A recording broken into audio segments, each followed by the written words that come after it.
Samplerate. Hi! What we call sound is energy moving through a medium such as air in the form of vibrations. We call the intensity of these vibrations amplitude and their frequency, well, frequency. The higher the amplitude, the louder the sound appears to us. The higher the frequency, the shorter the wavelengths become and the brighter, or high-pitched, it sounds. These waves are a constant flow of energy with potentially infinite steps. Because we can't save infinitely large audio files, we have to make a compromise. This compromise consists of basically chopping the waveforms up. We do this by periodically saving snapshots, or taking samples, of the amplitude of the wave. During playback, these snapshots will be connected again and ideally form the original waveform. The sample rate hereby defines how many of these samples we take per second. A sample rate of 48,000 Hz, or 48 kHz, simply means that 1 second of a file contains 48,000 of these samples.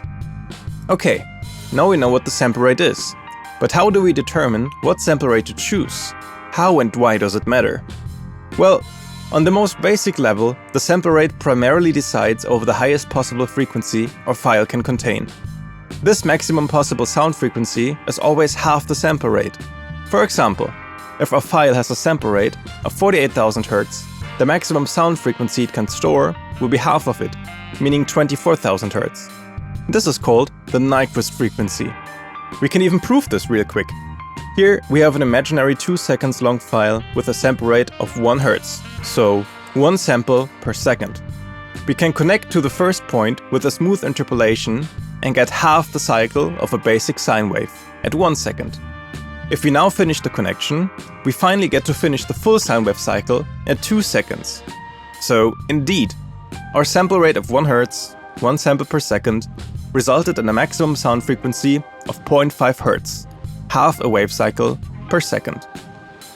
Fun fact: this is why files with a relatively low sample rate, such as 22,000 kHz, sound dull or muffled. Their Nyquist frequency is well within the audible spectrum. The file simply cannot store information of higher frequencies. Now we can finally answer what sample rate to choose. If all we want to do is to listen to the file, the CD standard of 44.1 kHz is absolutely enough. We do lose audio information, but its Nyquist frequency of 22.05 kHz is well above what any normal human being can hear. Higher sample rates become especially important when we want to pitch a file down. Pitching something down essentially shifts the frequency content to the left on the frequency spectrum.